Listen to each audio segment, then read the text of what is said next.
Hello everyone. Job Education Channel আপোনালোক স্বাগতম জনাইছো। ইতিমধ্যে ইন্ডিয়া পোষ্ট অফিচৰ 22000 কৈ অৰ্থাৎ 21000 সামথিং কিবা এটা ভ্যাকেন্সি মুকলি হৈছে। আমি 22000 বুলি ধৰিছো ভ্যাকেন্সিখিনি আৰু ইয়াতে এটা নোটিছখনত আপোনালোকে প্ৰত্যেক বছৰে দেখে য'ত A1 A2 A3 এনে ধৰণে গ্ৰেড পইণ্ট কিছুমান থাকে বা মাৰ্কস থাকে বা গ্ৰেড থাকে। এই গ্ৰেড পইণ্টটো আপোনালোকে ভালকে ফিল আপ কৰিলে এক্সট্ৰা মাৰ্ক পাব নেকি বহুতে মোক সুধিছিলে আৰু নোটিফিকেশনৰ উল্লেখ কৰিছিলে যে grade point 10 grade point A1 এনেকুৱা ধৰণৰ কিছুমান গ্ৰেড পইণ্ট আছে মাল্টিপ্লিকেশন ফেক্টৰ আছে সেইখিনি আমি ভালকৈ চাই চিটিহে এপ্লাই কৰিব লাগিব তেতিয়াহে আপোনালোকে চাকৰিটো পোৱা সম্ভৱ থাকে কাৰণ ইয়াতে কিছুমানে এনেকুৱা ধৰণৰ কমেন্ট কৰে যে 85% ইয়াত 90% লাগিব চাকৰি পাবলৈ বুলি কিছুমানে কমেন্ট কৰে কিন্তু আপোনালোকে দেখা পাইছে না নাজানো আগৰ কাট অফ বিলাকত বা এই বছৰৰ কাট অফ বিলাকত য'ত 75% বিলাকো কিন্তু চাকৰি পাইছে যাৰ 85% আছে তেওঁলোকে পোৱা নাই কথাটো মেইন উদ্দেশ্যটো কি হয় ইয়াতে এপ্লাই কৰাৰ মেথডটো জানিব লাগিব ভালকৈ কাৰণ আমি আমাৰ চেনেলটোত আগৰ পৰা আমি কওঁ ইন্ডিয়া পোষ্ট অফিচত কেতিয়া ভ্যাকেন্সি আহিব আৰু সেই পৰিপ্ৰেক্ষিতত টাইমলি আপোনালোকৰ টাইম টু টাইম আহি যায় এপ্লাই ডেট আৰু হেডনাও আমি কৈছিল যে 2-3 দিন ৰখক বুলি সো আহি গৈছিলে এপ্লাই কৰাৰ ডেটটো আহি গ'ল আৰু নোটিফিকেশনো যেহেতু ৰিলিজ কৰিলে আৰু নোটিফিকেশনৰ এটা কথা উল্লেখ আছে প্ৰত্যেক বছৰে যেনে ধৰণে থাকে ইয়াতো A1 A2 গ্ৰেড পইণ্ট বা মাল্টিপ্লিকেশন ফেক্টৰ এনে ধৰণে থাকে তে এইখিনি আপোনালোকে কেনেকৈ ফিল আপ কৰিব লাগিব এটো বহুত ইম্পৰ্টেন্ট কথা হয় আৰু ইয়াতে এটা যেটো আপোনালোকে মেট্ৰিক দিয়ে মেট্ৰিক দিওতে যেটো ডেট আছিল অৰ্থাৎ কোনটো ডেটত পাস কৰিছিল তাতে বহুতে কি কৰে নিজৰ ডেট অফ বাৰ্থটো দি পায় গতিকে তেনে ক্ষেত্ৰতো বহুতো ডকুমেন্ট ৰিজেক্ট হয় গতিকে চাকৰিটো নাম আহিলো কিন্তু তেওঁলোকে পাবলৈ সক্ষম নহয় গতিকে সকলোখিনি আমি ডিসকাস কৰিম এই ভিডিওতে ফৰ্ম ফিল কি কথা উদ্দেশ্য আপোনালোকে ৰাখিব লাগিব ফৰ্মখন ফিল কৰোতে আৰু প্ৰথমটো কথা হৈছে আপোনালোকে আগৰ যিমানখিনি প্ৰিভিয়াস কাট অফ দেখিছে আগৰ বা এই বছৰ যিখিনি আগতে দি গৈছে ৰিজাল্ট তাতে যদি চাই কিছুমান এৰিয়া অৰ্থাৎ আপোনাৰ এটা ডিস্ট্ৰিক্ট আছে সেই ডিস্ট্ৰিক্টটোত ব্ৰাঞ্চ কেটামান আছে ধৰিলে এই ব্ৰাঞ্চটোতে পোষ্ট অফিচত কিছুমান এৰিয়াৰ ব্ৰাঞ্চৰ নামে নাহে ৰিজাল্টত গতিকে এইটো কথা উল্লেখ কৰিব লাগিব সেই কাৰণে আপোনালোকে আগৰ কোনবিলাক ঠাইৰ বিলাকৰ নাম বিলাক আহিছে ব্ৰাঞ্চ বিলাকৰ অৰ্থাৎ কোনবিলাক সাৰ্কুলৰ নাম আহিছে সেইখিনি কিন্তু চোৱাটো বহুত ইম্পৰ্টেন্ট হয় গতিকে আপোনালোকে আগৰ প্ৰিভিয়াসটো আমাৰ ভিডিওত যদি লাগে কমেন্ট সেকশনত জনাব কোনখিনি এৰিয়াৰ ৰিজাল্ট বিলাক আহিছে আৰু কিছুমান এৰিয়াৰ নামে নাথাকে ৰিজাল্টত গতিকে সেইখিনি মন কৰিব লাগিব তেতিয়াহে আপোনালোকে সেই এৰিয়াটো সিলেকশন কৰি এপ্লাইটো কৰিব তেতিয়াহে আপোনাৰ কম্পিটিশনটো হ'ব কাৰণ কিছুমানৰ এৰিয়াত নামে নাহে বা সাৰ্কুলত নাম নাহে বুলি ধৰক বা এৰিয়া যিকোনো এটা হলে হৈ গল এনেকুৱা ধৰণৰ থাকে কিছুমান কথা গতিকে আমি প্ৰথমটো ডিসকাস কৰিম যে গ্ৰেড পইণ্টটো কি হয় এক্সট্ৰা মাৰ্ক পায় নেকি এই কথাখিনি আলোচনা কৰিবলৈ লৈছো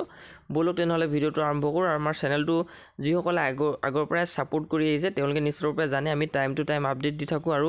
কেনেকৈ এপ্লাই কৰিব লাগিব এই প্ৰসেসটো ভালকৈ দিয়া হয় কাৰণ এই কেইদিন সাৰ্ভাৰটো অলপ ডাউন হৈ আছে আৰু 3-4 দিনৰ পাছত এপ্লাই ভিডিওটো আমাৰ চেনেলতে পাব গতিকে সাবস্ক্ৰাইব কৰক ভিডিওটো লাইক কৰক বলো তেনেহলে ভিডিওটো আৰম্ভ কৰো আৰু ইয়াৰ আগতে মই ভিডিওটো আৰম্ভ কৰাৰ আগতে ডকুমেন্ট যিখিনি ইম্পৰ্টেন্ট হয় এইখিনি কথা সুধি আছিল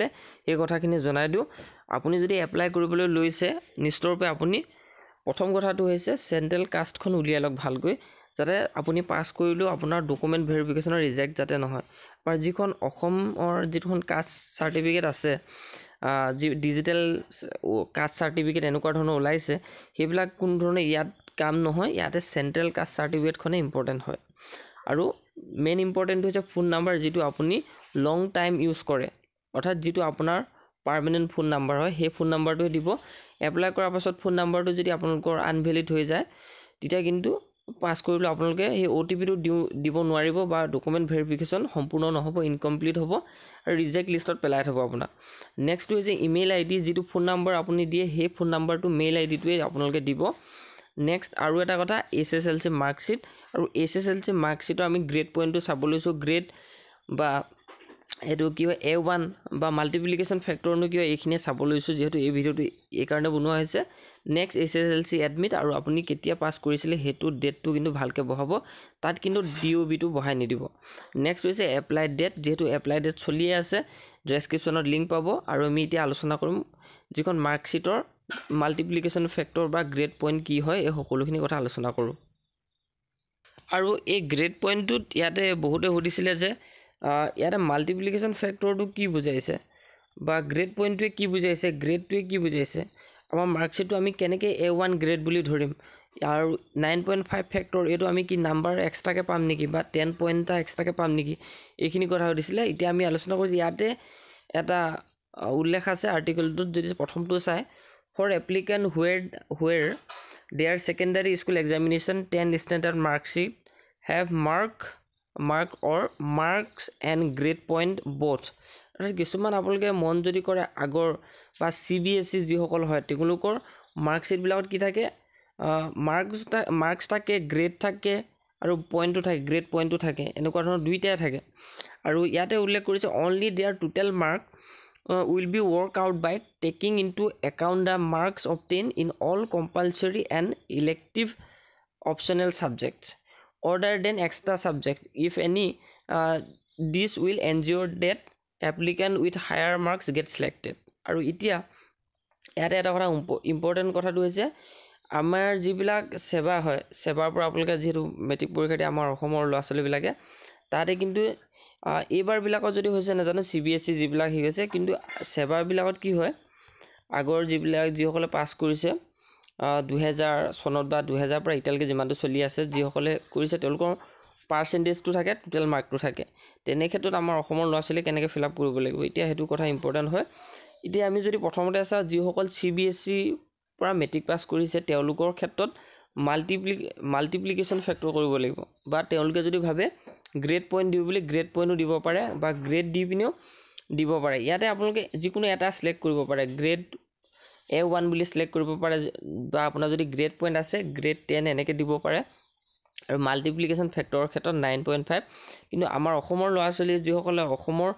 সেৱাৰ পৰা পাছ কৰিছে তেওঁলোকে কিন্তু ডাইৰেক্ট আপোনালোকে নাম্বাৰটোৱে দিব পাৰে, আপোনাৰ যিমানটো মাৰ্কশ্বিটৰ নাম্বাৰ আছে সেইটো মাল্টিপ্লিকেশ্যন ফেক্টৰ বা আপুনি নাম্বাৰটো দিব পাৰে, বা আপোনাৰ ধৰি লোৱা ছায়েন্স ছাবজেক্টটোত ইমানটো মাৰ্ক আছে সেই ছায়েন্স ছাবজেক্টটোৰ মাৰ্কটো ইয়াত বহাই দিব পাৰে, যিকোনো এটাহে কৰিব পাৰিব। আৰু তেনে ক্ষেত্ৰত আপোনালোকে গ্ৰেড A গ্ৰেড এইবিলাক দিব নালাগে। CBSE-খিনিয়ে কিন্তু এইটো কথা মন কৰিব লাগিব। আৰু ইয়াতে নেক্সট কথাটো হৈছে, আৰু লগতে বহুতে এইখিনি ভুলৰ কাৰণে কিন্তু বহুত বেছি পাৰ্চেণ্টেজ থাকিও ৰৈ যাব লগা হয়। গতিকে সকলোখিনি কথা ইম্পৰ্টেণ্ট কথা। আৰু নেক্সট কথাটো হৈছে আগৰ কোনবিলাক ৰিজাল্টত চাৰ্কুল বা এৰিয়াবিলাকৰ নাম আহিছে আপোনালোকৰ ডিষ্ট্ৰিক্টটোত, কিছুমান ওচৰ ধৰি লওক ব্ৰাঞ্চ আছে, এই ব্ৰাঞ্চবিলাক কিছুমান ব্ৰাঞ্চৰ নাম নাহে বা চাৰ্কুলৰ নাম নাহে। গতিকে সেইখিনি কোনখিনি চাৰ্কুলৰ নাম আছে সেইখিনি চাই পিনে আপুনি এপ্লাই কৰিব লাগিব। নেক্সট ভিডিঅ'টো হ'ব এপ্লাই কেনেকৈ কৰিব ভালকৈ বা কি সেইখিনি সাৱধানতা চাব লাগিব, সেইখিনিৰ ওপৰত ভিডিঅ'টো বনাম। ভিডিঅ'টো বেছি দীঘল নকৰোঁ কাৰণ বহুতে সুধি আছিলে মাল্টিপ্লিকেশ্যন ফেক্টৰ বা গ্ৰেড পইণ্ট গ্ৰেড এইবিলাক কি হয়নো, কাৰণ আমি মাৰ্কশ্বিটটো ফিল আপ কৰোঁতে তাতে বহুতখিনি ভুল হৈ যায়। গতিকে তেনেক্ষেত্ৰত আপোনালোকৰ যিটো ছাবজেক্ট ৱাইজ মাৰ্ক আছে সেইটো ফিল আপ কৰিব পাৰে সেৱা বৰ্ডৰ সকলে, বাকী CBSE সকলে এইখিনি কথা মন কৰিব লাগিব। গতিকে ইয়াতে কোনো ধৰণৰ এক্সট্ৰা মাৰ্ক নাথাকে, আপোনালোকৰ এই যিটো মাৰ্কশ্বিট হয় এইটো ভালকৈ ফিল আপ কৰাটো ইম্পৰ্টেণ্ট হ'ব। আৰু লগতে চেণ্ট্ৰেল কাষ্টখন কিন্তু মষ্ট ইম্পৰ্টেণ্ট হয়, গতিকে সেইখন আপোনালোকে উলিয়াই ৰাখিব লাগিব। এপ্লাই কৰাৰ পাছত হ'লেও উলিয়াব পাৰে